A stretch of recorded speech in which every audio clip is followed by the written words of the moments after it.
دیکھنے کو ملیں گے۔ اگلا سوال، ایک بہن ڈیرہ غازی خان سے پوچھتی ہیں کہ آپ نے ایک پروگرام میں کہا تھا کہ خواتین آن لائن بھی مرد اساتذہ سے قرآن نہیں پڑھ سکتی، تو مجھے یہ بتائیں کہ کیا ٹی وی پروگراموں یا ڈیجیٹل میڈیا سے مرد و خواتین رہنمائی لے سکتے ہیں؟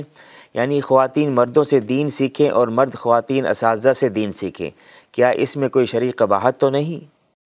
بسم اللہ الرحمن الرحیم۔ پہلی بات یہ یاد رکھیں کہ جب آپ کسی بھی مسئلے کو سنیں تو اس کو غور سے سنا کریں۔ میں نے یہ کہا تھا کہ بہتر یہ ہے کہ خواتین سے ہی دین کا مسئلہ ہو یا دنیا کا مسئلہ ہو تو خواتین سے سیکھیں، بہتر یہ ہے۔ اور میں نے جواز کی ایک صورت بھی بیان کی تھی، وہ یہ تھی کہ اگر قرآن سیکھنے کے علاوہ یا دین کا مسئلہ سیکھنے کے علاوہ کوئی اور بات غیر ضروری نہ کی جائے تو ایسی صورت میں جائز ہوگا، لیکن بہرحال اس کو بامر مجبوری آپ کہہ لیں۔ ہمارے ہاں بڑا اس چیز کا فقدان پایا جاتا ہے۔ اگر آپ نے دینی پروگرام کوئی دیکھا، ڈیجیٹل میڈیا سے رہنمائی لی، ایسی صورتحال کے اندر بھی آپ اسی مسئلے کو مد نظر رکھتے ہوئے کوئی بھی اور بات نہیں کرنی آپ نے۔ اگر آپ نے کوئی اور بات کی، مثلا آپ نے جناب اس کو اپنی آواز سنائی، چاہے وہ قاری صاحب ہیں یا کوئی بھی ہیں، ہمارے ہاں یہ بھی مسئلہ ہے کہ قاری صاحب کے اوپر تو بات کر دی جاتی ہے، لیکن کالجز یونیورسٹی کے حوالے سے کوئی اگر بات اٹھائے تو اس پہ کہتے ہیں جی یہ تو دین کے اندر شدت پیدا کرنے والے ہیں۔ ہمارا مقصد دین کے اندر شدت پیدا کرنا نہیں، ہمارا مقصد آپ کے سامنے حقائق رکھنا ہے۔ اور اگر آپ ڈیپلی اگر اس کو دیکھیں نا، کسی بھی مسئلے کو جو شرعاً بیان کیا جاتا ہے تو اس میں بہت زیادہ احتیاطی تدابیر بھی ہوتی ہیں۔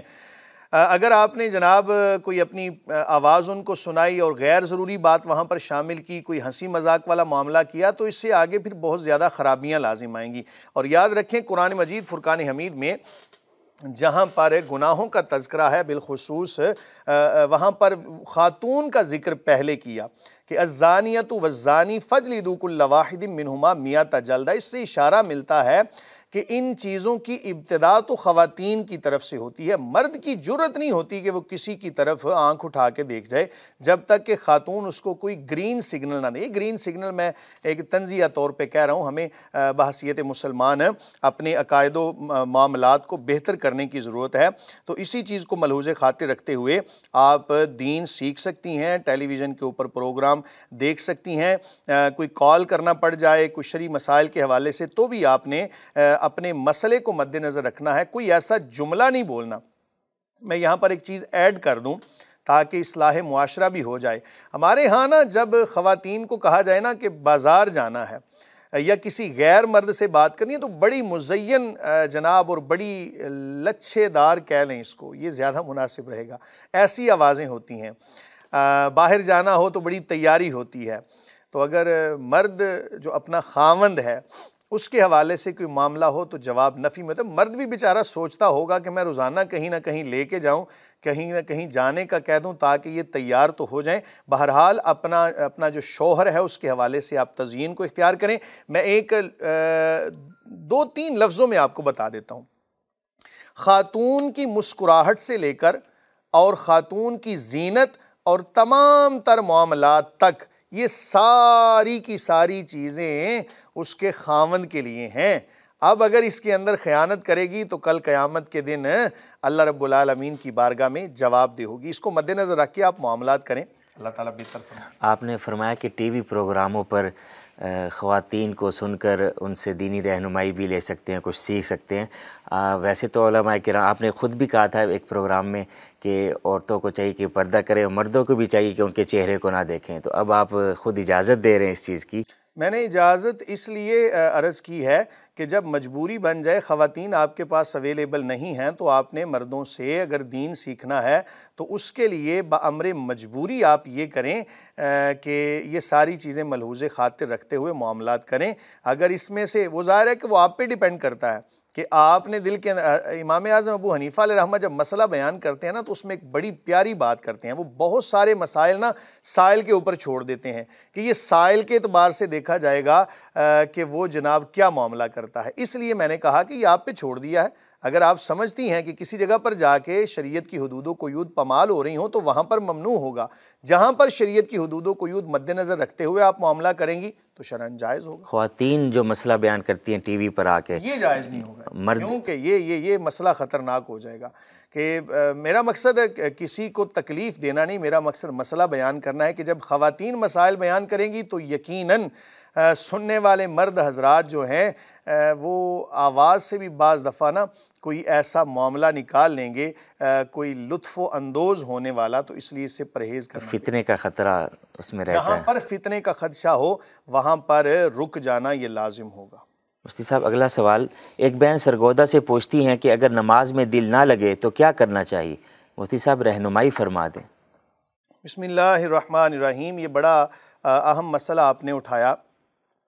نماز پڑھنا ہر مسلمان مرد و عورت عاقل بالغ کے اوپر لازم ہے، نہیں پڑھتے تو گناہ گار ہیں، اللہ کے ہاں پکڑ ہوگی۔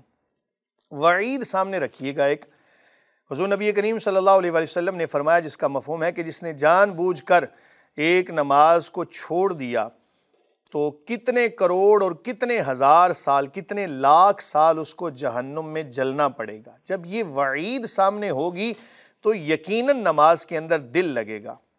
دوسری بات، جب کوئی بندہ حرام سے نہیں بچتا یا خاتون حرام سے نہیں بچتی، ایسی صورتحال کے اندر بھی عبادت کے اندر دل نہیں لگتا، تو اپنے سے حرام کو دور کریں۔ ہمارے ہاں یہ بھی ایک مسئلہ ہے، ہم سمجھتے ہیں کہ شاید صرف حلال اور حرام کا تعلق کھانے کے ساتھ ہے۔ بھائی بہت ساری ایسی چیزیں ہیں جن کا تعلق دیکھنے کے ساتھ ہے، بہت ساری ایسی چیزیں ہیں جن کا تعلق پہننے کے ساتھ ہے، بہت ساری ایسی چیزیں ہیں جن کا تعلق جو ہے وہ بیرونی استعمال کے لحاظ سے ہے۔ مثلا ایک خاتون ہے، مرد ہے، اس نے غسل صحیح نہیں کیا تو عبادت کے اندر کیسے دل لگے گا؟ فرشتے، اللہ کی رحمت کے جو فرشتے ہیں وہ تو جو حالت جنابت میں اس سے دور ہو جاتے ہیں، تو جب آپ نے غسل اچھے طریقے سے نہیں کیا ہوگا، مثال کے طور پہ کانوں کے اندر بالیاں تھی، جھمکے تھے، یا کوئی بھی ایسی کوئی ناک کے اندر کوئی ایسا کوئی زیور پہنا ہوا تھا، آپ نے دوران غسل اس کو ہلایا نہیں، پانی وہاں تک نہیں پہنچا، ایسی صورتحال کے اندر عبادت میں دل نہیں لگے گا، خوف خدا نہیں ہوگا، عبادت میں دل نہیں لگے گا۔ اور سب سے بڑھ کر ایک بندہ مومن مسلمان کو جب محبت الہی نہیں ہوگی نا تو عبادت میں دل نہیں لگے گا۔ ہم نے جناب کہیں جانا ہو، کہیں ایئرپورٹ پہ فلائٹ پکڑنی ہو تو ہم 3 گھنٹے پہلے ایئرپورٹ پہ ہوتے ہیں، کیوں؟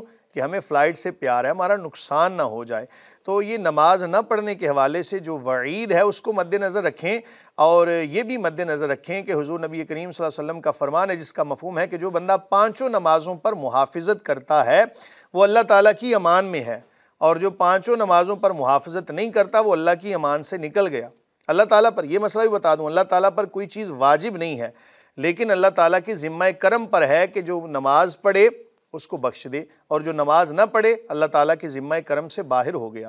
ان تمام تر معاملات کو مد نظر رکھیں۔ حضور نبی کریم صلی اللہ علیہ وسلم کا فرمان ہے جس کا مفہوم ہے من ترک صلاۃ متعمدا فقد کفر، کہ جس نے جان بوجھ کر نماز چھوڑی اس نے کفر کیا۔ سورہ مدثر کے آخری رکوع کے اندر جو جہنمیوں اور جنتیوں کی بات ہو رہی ہے نا، وہاں پر جب جنتی سوال کریں گے جہنمیوں سے کہ تمہیں جہنم میں کون سی چیز لے کر آئی، تو وہ کہیں گے قالوا لم نک من المصلین، کہ ہم نماز نہیں پڑھتے تھے۔ تو جہنم سے بچنے کے لیے بھی نماز پڑھنی ہے۔ اسی طرح حضور نبی کریم صلی اللہ علیہ وسلم کا فرمان ہے جس کا مفہوم ہے کہ جو بندہ صبح نماز فجر ادا نہیں کرتا اس کو نقصان کیا ہوتا ہے۔ رات جب انسان سوتا ہے تو اس کے یہ گردن کے اندر شیطان 3 گریں لگا دیتا ہے، یہ حدیث کا مفہوم ہے۔ اب وہ 3 گریں لگی رہتی ہیں، اگر تو صبح اذان کے وقت وہ اٹھ جائے، اٹھ کے دعا پڑھ لے، وضو کر لے تو 1 گرہ کھل جاتی ہے، اس کے بعد مسجد کو چلا جائے یا عبادت کو کھڑا ہو جائے دوسری گرہ بھی کھل جاتی ہے، اور اگر جناب نماز پڑھ لے تیسری گرہ بھی کھل گئی، سارا دن وہ ایکٹیو رہتا ہے۔ اور جس نے نماز نہیں پڑھی، حضور فرماتے ہیں صلی اللہ علیہ وآلہ وسلم جس کا مفہوم ہے اگر وہ بندہ سویا رہا 3 گریں لگی رہیں اور جاتے ہوئے شیطان اس کے کانوں کے اندر، یعنی اس کو تھپکی دیتا رہتا ہے، سو جا بھی بڑا ٹائم ہے، جب وہ نہیں اٹھتا تو جاتے ہوئے شیطان اس کے کانوں کے اندر غلاظت کر کے جاتا ہے۔ تو اس سے بچنے کے لیے بھی اللہ کی عبادت کو لازم پکڑیں، کم از کم بلکہ یقینی طور پہ ہر نماز کو پڑھنا لازم ہے۔ حافظوا علی الصلوات والصلاۃ الوسطیٰ، اپنی نمازوں کی حفاظت کرو، خاص طور پہ صلاۃ وسطیٰ کی۔ صلاۃ وسطیٰ ایک ایسا مسئلہ ہے کہ جس کے اندر ہر نماز کو بعض فقہا نے صلاۃ وسطیٰ کے اندر شمار کیا ہے، تو اس لیے یہ چیزیں سامنے رکھیں تو امید کی جائے گی کہ عبادت کے اندر دل لگے گا۔ مفتی صاحب، بہن نے سوال جو کیا ہے دل لگنے کے حوالے سے، میں نے ایک بزرگ سے سنا تھا کہ آپ ذکر اذکار کرتے رہیں نماز کے باہر بھی، اور ٹی وی نہ دیکھیں، اس طرح کے پروگرامز نہ دیکھیں، بالکل ہی گناہ چھوڑ دیں تو دل لگے گا، کیا وہ صحیح کہہ رہے تھے؟ آپ نے اس کی تفصیل بیان کر دی ہے۔ میں نے ایک اجمالی طور پہ کہا تھا کہ حلال و حرام جو چیزیں ہیں نا، ان کا جب لحاظ رکھا جائے گا، بہت ساری ایسی چیزیں ہیں جن کا تعلق میں نے ابھی عرض کیا کہ جو ہے نا وہ کھانے کے علاوہ چیزوں کے ساتھ ہے، تو جب آپ حرام کا ارتکاب کریں تو عبادت میں دل نہیں لگے گا۔ اپنے آپ سے حرام کو دور کریں، وہ حرام چاہے کھانے کے لحاظ سے ہو، لباس کے لحاظ سے ہو، پہننے کے لحاظ سے ہو، یا کسی بھی طریقے سے، تو اس سے بہرحال اجتناب کرنا ضروری ہے۔ اور اللہ کی بارگاہ میں خاص طور پہ دعا بھی کرتے رہیں۔